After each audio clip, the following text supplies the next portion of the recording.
Ano bang gusto mo mangyaring ngayong araw Ang dito gusto sa ko po programa? talaga mangyari, maibalik po ang pera ko. Hindi na po sila nagbabayad. Alright. Totoo ba tumigil kayo sa pagbabayad? Opo, nitong July, kasi nga po, gipit nga po talaga kami, sir, kasi may personal problem din po kami. Nagpinagsalitaan niya po ako. Magkano na naiaabot sa'yo nung kabilang kampo? 33 po. 33,000 pa lang ang naiaabot nila para Sa interest. Opo, sa interest. Okay. Kuyang Grabe ka bawas. magtubo ha. Gusto Hindi ko lang po, sabihin sa'yo. hindi po, ma'am. Sabi po ng Kodigo Sibil, abay ang kontrata, batas sa pagitan ng magkabilang panig. At dahil batas, dapat sundin, wala pong dahilan, not unless makakakuha po ng kautusan sa hukuman, yung pong nakautang at mag-uutos ang hukuman, magsasabi, huwag mo nang babayaran. Pero sa panahon na wala pong kautusan, dapat pong magbayad.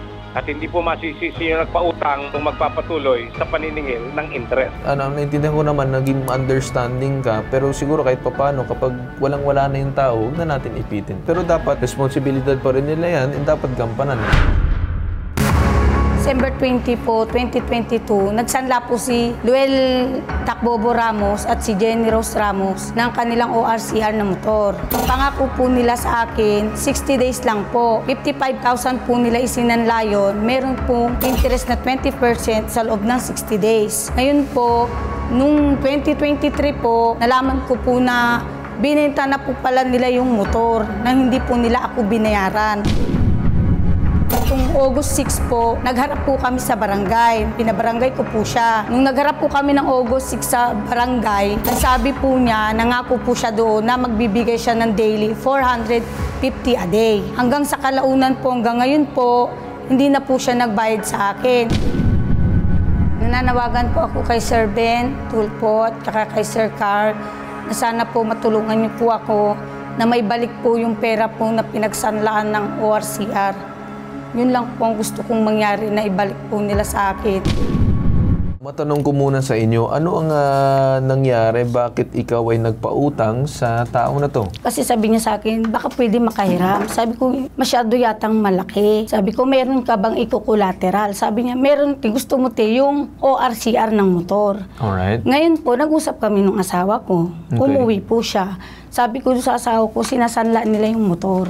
Sabi niya, magkano? 55,000. Sabi niya sa akin, ang laki naman, basta kasama yung unit, sabi po ng partner ko. Ngayon, pinakita niya yung ORCR lang po na Xerox.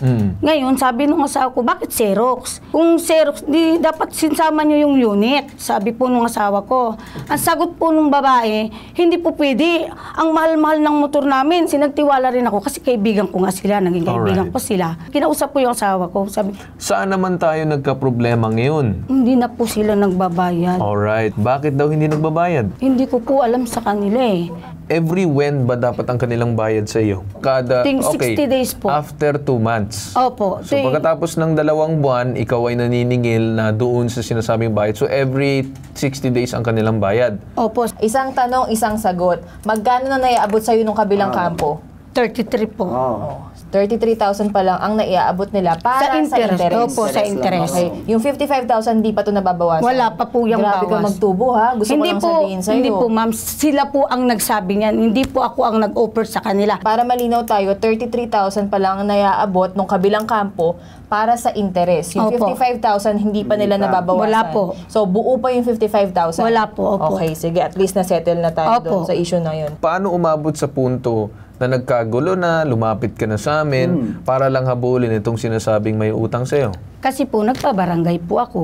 Ngayon, nagkasundo na po kami niya sa barangay. Anong Inintindi ko po sila. napagkasunduan ninyo sa barangay? Ang napagkasunduan po namin, magbibigay po siya sa akin daily 450 a day. Hindi nasunod yan? Hindi po nasunod. Yan yung kasulatan nyo sa barangay, ma'am? Opo, Tama kami? opo, na may kasunduan po kami na nagbibigay po siya 450 a day. Hanggang sa matapos po, hanggang January po ata yan or February po. Nasunod ba yung Wala po. ni isa? Wala? Wala pong naibigay na 450. Ang naibigay po niya yung, kasi meron po siyang arawan sa akin, 200. Meron siyang inutang no, 200. Meron siyang balancing 600. Bali pong nag-usap kami sa barangay, nagkasundo kami. Hanggat meron pa Ma'am, po sandali siya. Anong utang na 200 tapos Kasi balancing po, 600? meron po siya sa akin kulang na 200, na 600 po. Saan nanggaling yun? Yun so, inutang niya po sa akin ng 600 pesos? Opo. 200 pesos a day? Opo. Yun ang usapan ninyo? Opo. Kasi nga nangailangan din na naman po siya ng kapital niya sa gulay. Ibang utang. Ibang Opo. utang Pero naman matatapos to. na po siya ron. Alright. Para sa akin din, no, parang dinaig mo pa yung mga ola na mga patong ng interest na kung saan 33,000 sa interest ang nabayaran pa lang daw. na interest pa lang, tapos 55,000 walang nabawas ni isa. Eh, sila naman po nag-offer, hindi naman po ako nag-offer nun. Ito naman Kasi isa na ayaw ko po talaga pumayag nun. Sila lang po ang may kagustuhan. alright. Ito naman sa isa na mahigit sinasabi mo 200 binayaran pero 600 pa yung kulang. So 800 kabuuan dapat? Hindi po, 600 lang naman po ang kulang niya sa akin. Eh. Ano bang gusto mo mangyaring ngayong araw Ang dito gusto sa ko po programa? talaga mangyari, maibalik po ang pera ko. So kahit yung sinasabi mong 55,000 ay mababalik na sa'yo? Opo. Wala nang Bali tubo? Po, ano po yun? Bali po kasi matagal na Wala po nang yun. tubo o meron tubo? Meron po, 63,500 po. Magkano kasi lahat-lahat? 2,500 lang po ang naibigay Magkano niya. lahat-lahat? 63,500 po. 63,500 ang hinahabol mo dito sa mag-asawa. Opo. So yan ang kabuuan na hinahabol Opo. mo. So wala pang minus doon yung 33,000. Wala po. Okay, sige. Para hindi kami malito ha. Opo. Para dun sa motor na sinasabi natin, magkano ang naiutang? O totoo bang sinanla, kinolateral? Anong tamang usapan yung dalawa? Hindi po kami nagsangla. Nung kumuha po ng pangalawang pera po yung asawa ko, nagsabi siya na hingi na lang daw po si madam. Nung nabigyan na po niya ng pera yung asawa ko, mga ilang araw po, pumunta siya sa bahay kasi manghingi daw po si madam niya ng Xerox po ng ORCR. So binigyan po namin siya ng Xerox. Para saan daw? Para daw may panghawakan daw po siya kasi malaki na daw po yung nautang namin. Okay, so may binigay kayong Xerox ng ORCR. Bakit kayo nag-agree dun sa pagbigay ng Xerox ng ORCR? Kasi yung ano po namin, na nagtiwala po sa amin na magbigay po ng pera, pinahiram niya po kami kasi magkaibigan po kami. Alright, so matanong ko lang, para may panghawakan siya, well, kahit man hinahawakan niya yung ORCR, ito ay Xerox, wala naman din siyang, wala naman din visa yun. Sinabi rin po namin na hindi pa nga po original yun kasi hindi pa po bayad that time yung motor. At saka ang kinukuha lang po talaga niya pag nagpapautang siya, ID po, tapos may pinapapirmahan siya sa aming papel na amount po na pera na kinuha namin. Parang Meron po siya. kasunduan or acknowledgement. Opo, meron po siyang pinapirmahan sa amin. Sige, para malinaw ha. So sa parte nyo, hindi pagsasanla yun? Opo, hindi po. So hindi Nangutang nyo po ng pera. sinanla? Opo. Nangutang po kami ng pera. Parang May more of pinirmahan. siyang guarantee. Opo, Doon parang sa ganun side po. ng, Kasi ni- talagang ano. nagpapautang po talaga siya ng pera at ang hinihingi lang po talaga niya, Xerox ng ID at pipirmahan mo at may pipirmahan ka po sa notebook na amount na inutang mo po. Yun lang po ang hinihingi niya. Alright. So, ang para sa amin, dun sa naging estilo na kung saan may ID, may notebook, so, mukhang talaga nagpapautang ka. Hindi naman po totaling as in nagpapautang. Kasi pag mayroon lang pong lumapit sa akin na may nangailangan, siyempre pera po yun eh, pinaghirapan ko eh. Naniniguro lang naman po ako, sir. Hindi ko ma'am sinasabi Opo, na opo. hindi mo karapatan para Opo, kunin yun. opo, opo. Ang sinasabi ko lang is mukha talagang may experience ka na dun sa pagpapautang dahil nakapag-establish ka na ng sistema, may mga Opo. bagay kang hinihingi. Hindi. So baka kilala ka na bilang Magpapautang. Oo, magpapautang dun sa lugar. So, ang problema dito kasi no, ma'am, medyo nagiging parang negosyo natin at medyo hindi makatarungan ang nagiging tubo, medyo magkakaproblema tayo dyan. Hindi ko naman po talagang gustong pautangin sila eh. Sila lang naman po ang Oh, sige, nagpaano balik ko sa akin. kanila. Oh, kayo daw yung may gusto mangutang. Kasi nagpapautang po talaga siya, sir. Yun Oh, po talaga yan ang Marami po sinasabi sa ko. barangay namin po, ilang tao na po ang pinabarangay niya po kasi nagpapautang po talaga siya. Alright. Sige, ganito. Para clear, alam natin kung anong record nito ni ma'am. Tanungin natin ngayon ang lupon ng barangay ng KPN San Jose del Monte, Bulacan. Magandang umaga po sa inyo, Rudy Altamia. Sir, matanong ko lang, meron ba siyang history na talagang nagpapautang dyan sa lugar ninyo? Hindi ko maalam kung napapautang siya. Dito naman sa parte na nagkaroon daw ng pagpapatawag sa barangay dahil pinabarangay daw ni Ma'am Josephine, ito daw mag-asawa. Yes, sir. Yung pagpatawag nila, sir, nag-uusap sila dito sa barangay na magbabayad na itong mag-asawa. Tapos nung bandang huli, natigil yung pagbabayad ng mag-asawa. Ngayon, nagbalik ito si Josephine sa barangay para ipatawag itong mag-asawa. Bakit hindi niya itinuloy ang Alright. kanyang pagbabayad? Nagkasundo sila na magbabayad ito mga ramos ng 450 araw-araw para kasi nagkaroon po ng tubo ayon sa kanilang pag-uusap, nakatubo yung natigil na pagbabayad. So, nagkaroon ng kasunduan and ito ba ay nasunod? Hindi nga siya nasunod kaya bumalik si Josephine dito para ipapatupad. Nung amin na siya in-entertain, ay amin siya dapat isyuhan ito si mga ramos ng notice of execution para ipatupad nila ang kanilang kasunduan. Okay, nung pinadala nyo yung notice of execution, ano ang nangyari? Ano naging sagot ng kabilang panig? Wala pa sir, kasi napunta na sir dito sa amin ng October lang. Kaya siguro nakahanda na rin yung notice of execution. Kung hindi na sakali-sakali, hindi po matupad ng mga respondent ang kanilang pinangako na hindi na mababayad, ayun po yung maging dahilan para ma-issue namin po ng certificate to file action si Josephine, sir. So, yun na nangyari, nagpatawag talaga ito si Ma'am Josephine doon dahil hindi daw sumunod sa kasunduan itong mag-asawa na si Jenny Rose at si Luel. Tama po ba? Yes, sir. Alright. Sa amin talaga, we will be firm. Ang utang ay utang, dapat bayaran. Okay, kahit ano pa man yung naging problema, may responsibilidad kayong bayaran. So ano pong naging problema? Sir, since nangutang po ako noong September 2022 at saka sa kanya December 2022, mula po noong 2022 hanggang nitong taon po 24, nagbabayad po kami ng interest po. Hindi lang po 33K ang total na interest na nabayaran po namin, sir. Sige, wala naman problema kung kung kayo ay nagbabayad. Opo. Ang tanong ko lang is, totoo ba tumigil kayo sa pagbabayad? Opo, nitong July, kasi nga po, gipit nga po talaga kami, sir, kasi may personal problem din po kami. Nakiusap kami sa kanya na ma-delay po kami ng bigay ng interest. Alright. Pero nitong July lang po. Tapos nagulat na lang kami sa kanya, parang iba yung reaction niya. Alright. Iba yung, hindi ko alam kung ano pong motibo niya o ano, ba't bigla niya kaming ginigipit ngayong So ngayon lang kayo nagkaroon ng pagmimintis ng mga bandang Hulyo na? July, opo. Tama. Tama po. Alright. Yan ang tinatanong ko kasi gusto ko lang malaman na siguro hanggang July and then ngayon naman, lumampas naman ng 60 days after July, August, September. Nakapagbayad ba kayo dun sa 60 days after ng July? Hindi po. Alright. Nag-daily lang Bakit? po. Nag-daily kami, yung napagkasunduan po namin sa barangay. Yung 450? Opo, nakapagbigay po ako, Okay. may notebook po ako, may listahan. Kaso po, nung due date ko po dun sa arawan ko, may 2 araw kasi akong palya kasi may time na di ako nakapagtinda. Alright. Doon sa isang buwan na sinasabi nyo 450 per day, tama Opo. ba na pagkasunduan ninyo? Ilan ang mintis doon sa isang buwan na yan? Hindi po ako umabot ng 1 buwan ng hulog, sir, kasi natigil, kasi Okay, nag-chat gaano po siya. katagal? Pinagsalitaan niya po ako. Alright, okay.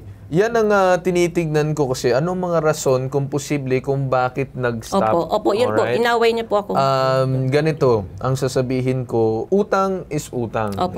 Wala akong pakialam kung anong pinag-usapan ninyo, kung hindi makatarungan ang interest ni ma'am, then wala akong masasabi doon kasi siya yung nagsabi sa inyo, kayo nagkaroon ng kasunduan at Opo. kayo ay pumayag doon. Tama Opo, ba? opo. Dahil hindi nagkaroon ng maayos na pag-uusap and then biglang tinakasan mo na or sabihin na natin di mo na binayaran, ay medyo magkakaproblema tayo.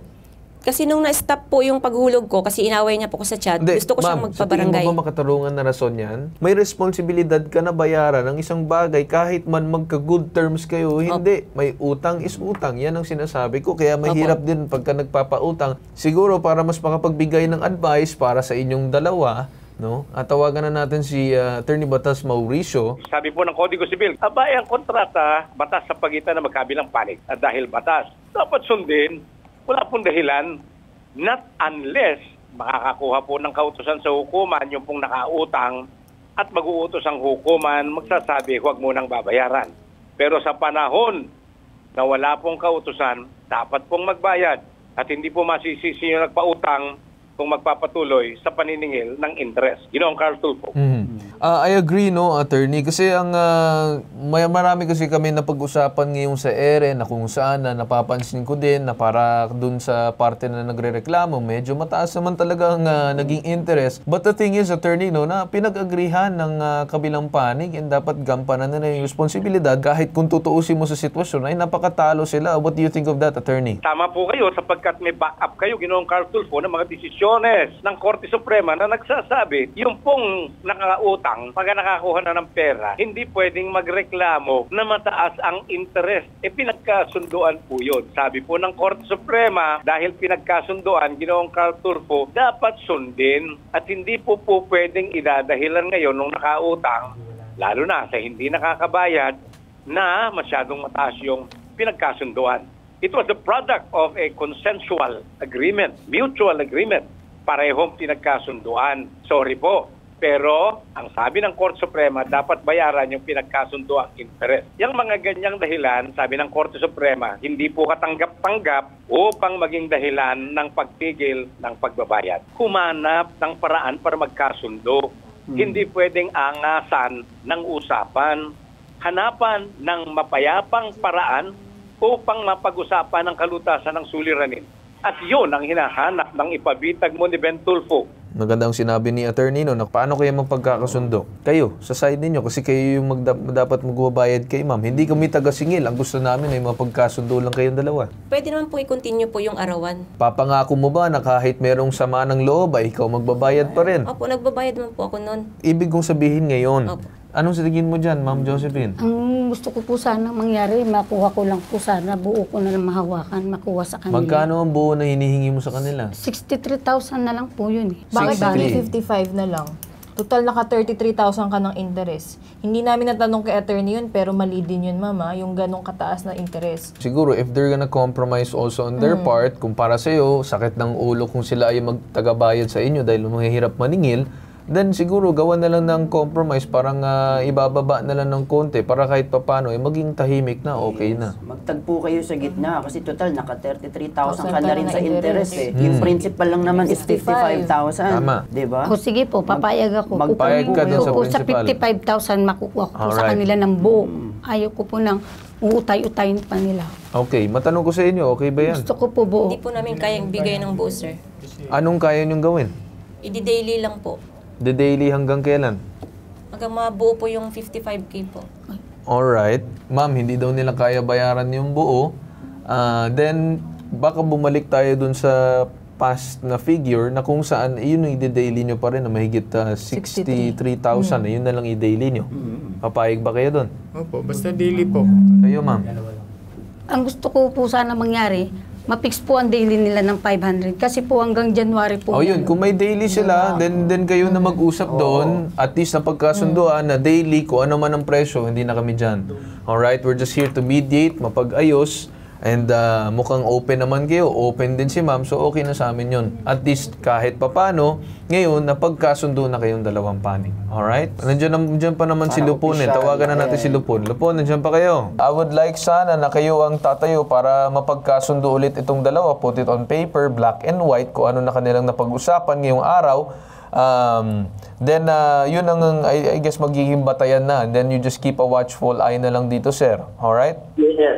Sige, maraming salamat po sa inyo, Sir Rudy. Asahan namin yung magiging agaran action ninyo dito. Maraming salamat sa paglapit ninyo. And yun na lang magiging huli kong mensahe na okay naman na tayo, nakausap na. At least clear na sa inyong dalawa. Please lang, medyo daan na lang sa maayos na pag-uusap. Alright? Sa inyo naman, ma'am, siguro, naintindihan ko naman, naging understanding ka. Pero siguro kahit papano, kapag walang-wala na yung tao, huwag na natin ipitin pa. Hindi po sir, haba na panahon ko po sila Hindi, pinagbigyan. ma'am, naintindihan ko naman yun. Ang ibig ko lang sabihin is, of course, mahaba yung panahon. Pero syempre, kung sunod-sunod ang kanilang problema sa buhay, and marami din sila siguro ibang binabayaran, then talagang may hirapan. Pero dapat, responsibilidad pa rin nila yan, and dapat gampanan. Nagkaroon na tayo na maayos sa pag-uusap, narinig natin mismo galing sa abogado, kung anong dapat mga each and every one na responsibilidad na inyong dalawa. So maraming salamat sa inyong dalawa. Alright. At dyan tayo nagtatapos ngayong araw. Ito ang nag-iisang pambansang sumbungan na tulong at serbisyong may tatak, bitag, ilalaban kay Tigiiwan. Ito ang hashtag ipabitag mo.